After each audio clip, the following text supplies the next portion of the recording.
አይነ ጥላ ሰብሳቢ መንፈስ ነው በሚል ርዕስ እንማማራለን። የቅዱሳን አምላክ ምስጢሩን ይግለጽልን። የወለላይቱ እመቤት ልጆች ትምህርታችንን ከመጀመራችን በፊት ቅዱስ ዮሐንስ አፈወርቅ አጋንንት በትንሹ ክፍተታችንና ጉድለታችን እንዴት ወደ ህይወታችን እንደሚገባ የተናገረውን እንደ መግቢያ አንስተን ወደ ትምህርታችን እንሄዳለን።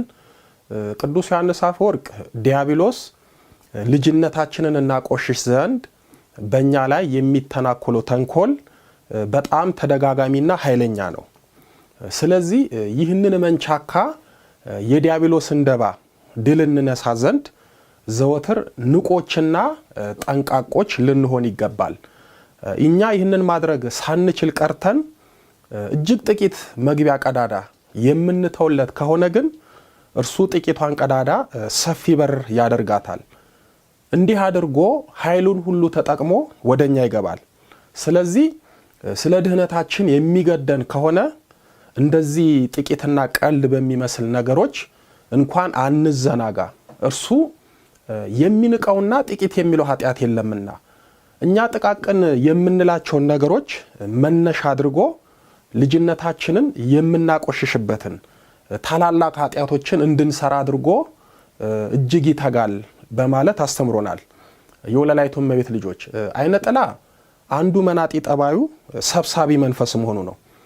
ሰብሳቢ ስል እርሱ በህይወታችን ውስጥ እያለ ሌሎች አጋንንት እንዲጠናወቱን ወደ ህይወታችን እንዲገቡብን መንገድ ይቀዳል ማለት ነው።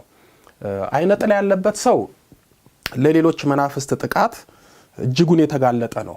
ውሻ በቀደደው ጅብ ይገባል እንደሚባለው አይነ ጥላ በቀደደው ሌሎች ክፉ መናፍስት ይገባሉ።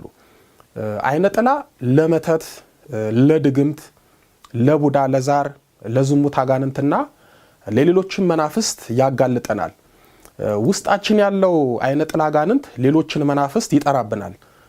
ለምሳሌ አንድ ሰው በእውቀቱ ተምሮ እንዳይለወጥ ትምህርት የሚገረግርበት አይነ ጥላ ካለበት ሰዎች በተፈጥሮ እድሉ ያልተጠቀመበትን እውቀቱን በመተት እንዲወስዱበት ወይም እንዲያሳጡት በውስጥ ሆኖ የበኩሉን አስተዋጽኦ ያደርጋል።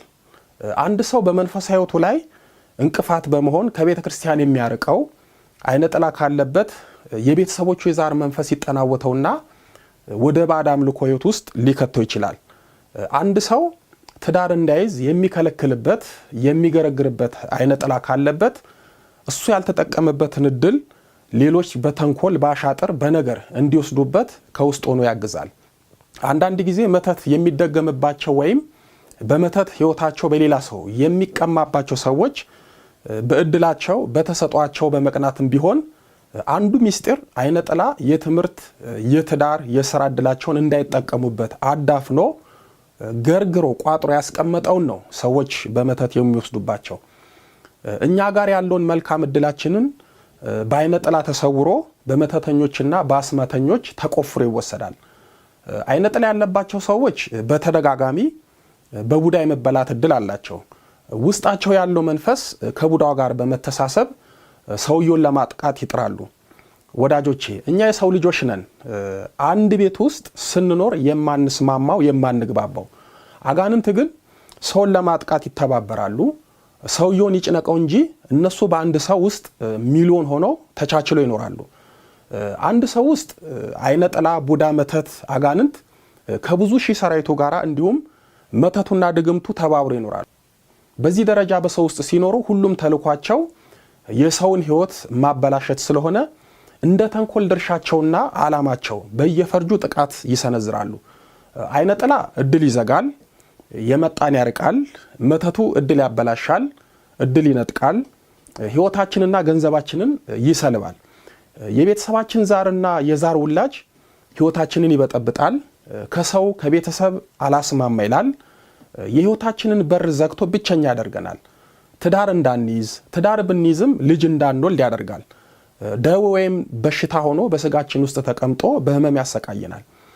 የቡዳ መንፈስ ደግሞ ደም ግባታችንን ያጠፋል፣ ውበታችንን ያበላሻል። አይናችን ላይ ተቀምጦ እይታችንን ይጋርዳል። ከውስጣችን ሆኖ ደማችንን እየመጠጠ ወዝና ደም ግባት አልባ ያደርገናል። እንበላለን ግን የሰው መልክና ወዝ አይኖረንም። እኛ እየበላን መንፈሱ ከውስጥ ስለሚበላን ላየን ሰው ከእህል ከውሃ ይራቅን ይመስላል። ሰውነታችን በየዕለቱ ያሽቆለቁላል። እኛም ስለማናውቅ የምናተርፈው መጨነቅ ብቻ ነው። ሰይጣንና አጋንንትም በልጅነታችን ለክፈውን ውስጣችን አድፍጠው ህሊናችንን በማስጨነቅ ህይወታችንን በመዘበራረቅ ይጫወቱብናል። ሌሎቹም እንደዚያው። አጋንንት በሰው ልጅ ላይ ጥፋትና ጉዳት ለማድረስ የሚተባበሩትን ያህል የሰው ልጅ ለመልካም ነገርና ለቁም ነገር ቢተባበር የት ይደርስ ነበረ? የሚያሳዝነው በዘመናችን ትብብራችን ልክ እንደ አጋንንት የሰውን ህይወት ለማበላሸት፣ እድሉን ለማኮላሸትና ህይወቱን ለማጥፋት ነው። አሁንማ ክፉ ትብብራችን ከአጋንንት የባሰ እንጂ ያነሰ አይደለም። ቅዱስ ጳውሎስ በሮሜ መልእክቱ በምዕራፍ 12 ቁጥር 9 ላይ ክፉን ነገር ተጸየፉት ከበጎ ነገር ጋር ተባበሩ ብሎናል። ታዲያ ዛሬ ትብብራችን ከሰው ጋር ነው ወይስ ከአጋንንት ጋር ነው? ዛሬ ትብብራችን ሰውን ለመግደል፣ ሀገርና ቅድስት ቤተክርስቲያናችንን ለማፍረስ፣ እርስ በርስ ለመጫረስ፣ በዘረኝነት ለመነካከስ ነው። አንዳንድ የቤተክርስቲያን አገልጋይ ነን የምንል ዛሬ ትብብራችን ምእመናኑን በሃይማኖቱ ለማነጽ እና ለማጽናት ሳይሆን ለማመንፈቅና ከቤተክርስቲያን ለማራቅ ነው። በተለይ በህፃንነታችን አይነ ጥላ ወደ ህይወታችን ከገባ በተደጋጋሚ በቡዳ መንፈስ እንጠቃለን። በህፃንነታችን አይነ ጥላ ከተጠናወተን ስናድግ በቀላሉ የዝሙት መንፈስ፣ መተት ወዘተ ስለሚያጠቃን የወጣትነት እድሜያችን ከባድና ዳገታማ ስኬት አልባ ይሆናል። በወጣትነት የገባው አይነ ጥላ የዝሙት አጋንንትን እየሳበብን ለዝሙት ህይወት ይዳርገናል። አይነ ጥላ እንዴት ሌሎች መናፍስትን ይሰበስባል ይስባል ልንል እንችላለን? ወዳጆቼ ውስጣችን የገባው ቅዱስ የሆነው የእግዚአብሔር መንፈስ ሳይሆን እርኩስ መንፈስ ነው። ስለዚህ ቅዱስ ያልሆነው መንፈስ መቼም ቅዱስ የሆነውን መንፈስ ሊስብ አይችልም። ስለዚህ ርኩስ የሆነው አጋንንት በግብር የሚመስሉትን ርኩሳን አጋንንትን ነው የሚስበው የሚጋብዘው። ለዚህም ነው አይነ ጥላ ለሌላ ጠንቅ የሚተርፈን መንፈስ የሆነው። አይነ ጥላ ቡዳውን ይስባል፣ ዛሩ አይነ ጥላውን ይስባል፣ መተቱ ቡዳውን ይስባል፣ ዛሩ የዛር ቡዳውን ይስባል ወዘተ። አጋንንት እየተሳሳቡ ህይወታችንን ግራ እያጋቡ እድላችንን እየሰለቡ ባዶነትን ያስታቀፉናል። መልሰን የማናገኛቸውን ነገሮቻችንን ያሳጡናል። ጌታችን አጋንንትን ከሰው ባስወጣ ጊዜ እረፍት እንደማያገኝና ከአጋንንቱ የተላቀቀው ሰው በጾም በጸሎት ደክሞ በቀድሞ ኃጢአቱ ወድቆ ሲያገኘው ባዶ ተጠርጎና አጊጦ ስለሚያገኘው አጋንንቱ ከቀድሞ ይልቅ በርትቶ በቁጥርም በዝቶ 7 ሆኖ እንደሚመለስበት ባስተማረው ትምህርቱ በዚህ በማቴዎስ ወንጌል በምዕራፍ 12 ቁጥር 45 ላይ ከዚያ ወዲያ ይሄድና ከርሱ የከፉትን 7 ሌሎችን አጋንንት ከርሱ ጋር ይወስዳል፣ ገብተውም በዛ ይኖራሉ። ለዚያም ሰው ከበፊተኛው ይልቅ የኋለኛው ይብስበታል፣ ለዚህ ክፉ ትውልድ ደግሞ እንዲሆንበታል ብሎናል። ከዚህ ከጌታችን ትምህርት ልብ ልንለው የሚገባን 3 ነገሮች ነው። አንደኛው ውስጣችን ያለው አጋንንት ሌሎች አጋንንት እንደሚጋብዝና እንደሚሰበስብብን ነው። ሁለተኛው ተሰብስበው የሚገቡት ከፊተኛው ይልቅ እጅግ ክፉዎች የሆኑት ናቸው። ይህንንም የከፉትን በማለት ገልጿቸዋል። ሶስተኛው 7 ሌሎች አጋንንት የተባሉት በዛ ያሉ ግን የተለያዩ አጋንንት በውስጣችን ለተንኮል፣ ለጥፋት፣ ለእንቅፋት ተስማምተው መኖራቸውን ለማሳየት ነው። እነዚህ አጋንንት ተመልሰው ዳግም በውስጣችን ሲገቡ ከፊተኛው ይልቅ የኋለኛው ጥፋታችንና ክፉ ተግባራችን በህይወታችን ላይ ይብስብናል። ይህ ማለት ከበፊቱ ፈተናችን የኋለኛው ፈተናችን፣ ከበፊቱ ጤና ማጣታችን የኋለኛው በሽታችን፣ ከበፊቱ ስቃያችን የኋለኛው ስቃያችን፣ ከበፊቱ ሰላም ማጣታችን የኋለኛው ሰላም ማጣታችን፣ ከበፊቱ በረከት አልባነታችን የኋለኛው አመዳፋሽነታችን፣ ከበፊቱ ስኬት አልባነታችን የኋለኛው ባዶነታችን፣ ከበፊቱ እምነታችን የኋለኛው ክደታችን፣ ከበፊቱ ኃጢአታችን የኋለኛው ርኩሰታችን ይብሳል።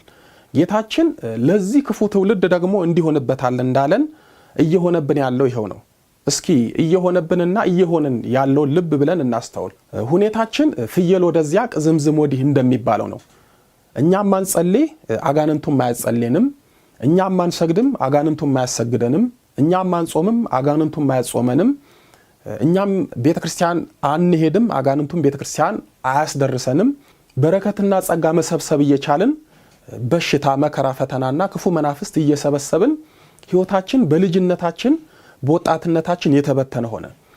በረከትና ጸጋን ብንሰበስብ ኖሮ በህይወታችን በዙሪያችን ያሉት ክፉ መናፍስት ይበተኑ ነበር።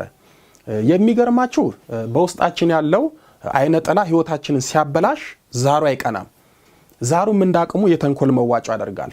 ቡዳውም በማዲያት በቡጉር በሽፍታ እየተመሰለ ውበት ከማበላሸት እስከ ማጥፋት በሚደርስ ተንኮሉ ይራዳል። ዛሩ ቤተሰብን ሲበጠብጥ አይነ ጥላ ደግሞ ፍቅር በማሳጣት ይተባበራል። አይነ ጥላ የጮኝነትን እድላችንን እየዘጋ እጮኛ ብንይዝም እያጣላን እንቅፋት ሲሆንብን የዝሙት መንፈስ ደግሞ አንዱን የጎዳ ያስመሰለ ከሌላ ሰው ጋራ የዝሙት መንገድን ያመቻቻል። አይነ ጥላና የድል መተት የሥራ እድላችንን ጠርቅሞ ዘግቶ ከቤት ሲያውለን የጭንቀት መንፈስ ደግሞ በጭንቀት ይተባበራል። ትዳር ስንይዝ የቤተሰባችን ዛር ሰላም ሲነሳን አይነ ጥላ ደግሞ በትዳራችን በመቅናት በስንፈተ ሩካቤ እየተባበረ ትዳራችንን የደስታ ሳይሆን የሁካታ ያደርገዋል።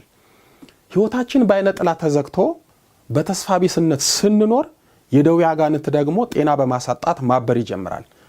የቤተሰባችን ዛር ፍቅር ሲነሳን አይነ ጥላ ደግሞ እያስኮረፈን የብቸኝነት ህይወትን ያስታቅፈናል።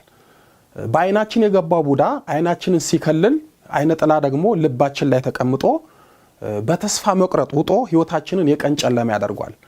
በዚህምና በሌላም እርስ በርስ በመተባበር የመከራ ቀንበር ይሆኑብናል። ቅድም እንዳነሳሁት አንድ ሰው ውስጥ የተለያዩ ክፉ መናፍስት ሲገቡ እንደሚስማሙ አውቀው ነው። ባይስማሙማ ሰብሰብ ብሎ አይገቡም ነበረ። ሰውየውን ይጭነቀው ይጥበበው እንጂ ክፉ መናፍስቱ አይጨናነቁም፣ አይጣበቡም። አጋንንት ለክፉ ተግባራት የሰውን ህይወት ለማበላሸትና ለማጥፋት ሲስማሙ እኛ የሰው ልጆች ለመልካምን ስራ ለጽድቅ ተግባር አንስማማ። አጋንንት የሰውን እድልና ህይወት ለመቅጨት ሰባት ሆኖ ሲተባበሩ የቅድስና ህይወት የያዝነው የሰው ልጆች ግን አንዱን ሲያባርር፣ ሲበድል፣ ሲያንከራትት፣ በቅናት በመቀኝነት ሲመትት እናያለን። የወለላይቱ እመቤት ልጆች እኛ የሰው ልጆች ስንከፋ ካጋንንትም እንከፋለን። የሰው ልጅ ሲከፋ ባለ ሁለት እግር አውሬ ነው የሚሆነው። አጋንንት ክፋትን ተባብሮ ሲሰሩ እኛ ደግሞ ጽድቅን ተባብረን አብረን መስራት አንችልም። የዚህም ውጤት ነው መሰለኝ በባህላችን አብሮ መብላት እንጂ አብሮ መስራት አልሆን ያለን። ወዳጆቼ አይነ ጥላ ሰብሳቢ መንፈስ በመሆኑ እሱ እንደ ውሻ በቀደደው ሌሎች እንደ ጅብ ወደ ህይወታችን በመታጀብ ቢገቡም አይነ ጥላ በጾም በጸሎት በስግደት በጸበል ከተጋለጠ ከተያዘ ሌሎቹም ይጋለጣሉ ይያዛሉ። አይነ ጥላ በባህሪው በሰው ልጅ ውስጥ ተሰውሮ ከባህሪያችን ጋር ተደምሮ እኛኑ መስሎና አህሎ ስለሚኖር ለመጋለጥ ትንሽ ሊያለፋን ይችላል። ግን እሱ ከተጋለጠ ከበረታን ቡዳው፣ ዛሩ፣ መተቱ፣ ድግምቱ ሌሎችም አይነ ጥላው በመጋለጡ በመያዙ ብቻ ይጋለጣሉ ይያዛሉ። ስለዚህ ይህን ሌላ ክፉ መናፍስት ሰብሳቢ አይነ ጥላ ተንኮሉን አውቀን ልንዋጋው ይገባል። ይህ ካልሆነ ከነጠላችንና ከህይወታችን በስተጀርባ ያሉት ክፉ መናፍስት ህይወታችንን የእንክርት የስኬት አልባነትና የባዶነት ያደርጉታል። የስጋ ጠላት የምንለውን አውቀን እንዳይጎዳን ተጠንቅቀን የምንኖረውን ያህል በመንፈሳዊ ዓለም ያሉትንም ጥንተ ጠላቶቻችንን ሳናውቃቸው በመጎዳታችን ዋጋ እየከፈልን ለመኖር ተገደናል። ሩጫችን በህይወታችን ሰርገው የገቡትን ክፉ መናፍስት ማራቅና ማስወጣት ላይ ሳይሆን በኃጢአት ግብዣ ሌሎችን ማስገባት ላይ ነው። የግብዝነት መንፈሳዊ ህይወታችን መሰረቱ ክፉ መናፍስትን በጸሎት በስግደት በቅዱስ ቁርባን ወዘተ ማራቅ ሳይሆን ክፉ መናፍስትን መናቅ ነው። የናቅነው ዛሬ ህይወታችንን አጨለመው። የናቅነው ህይወታችንን አባከነው። የናቅነው መንግስት ያላወቀን እስረኛ ያደረገን። የናቅነው ሳናውቀው ህይወታችንን ቀማን፣ እድላችንን አባከነብን። ምን ያመጣል በእኔ ላይ ምን ስልጣን አለው የምንለው አጋንንት ውስጣችን ተቀምጦና አድፍጦ እንደገና ዳቦ ከውስጥና ከውጭ የፈተና እሳት እያነደደብን መከራችንን አብዝቶ እድላችንን ዘግቶ ከሚኖሩት በታች ከሚሞቱት በላይ አድርጎናል። በመንፈሳዊ የአምልኮ ህይወት ከበረታን፣ ከጸለይን፣ ንሳ ከገባን ሁሌም እድሉና ድሉ ከኛ ጋር ነው። ከሰብሳቢ ክፉ አይነ ጥላ ተላቀን የእግዚአብሔርን በረከትና ጸጋ ለመሰብሰብ ያብቃን። በቀጣይ በክፍል 33 የምንዝር ጌጥ በሚል ርዕስ አይነ ጥላና የዝሙት አጋንንት እንዴት አዳም ወዴት ነህ ያልከኝ በፍቅር ድምፅ ፈለከኝ አልበሰኝ ነጩን ልብስ እወድሃለው ኢየሱስ አከብረሃለው ክርስቶስ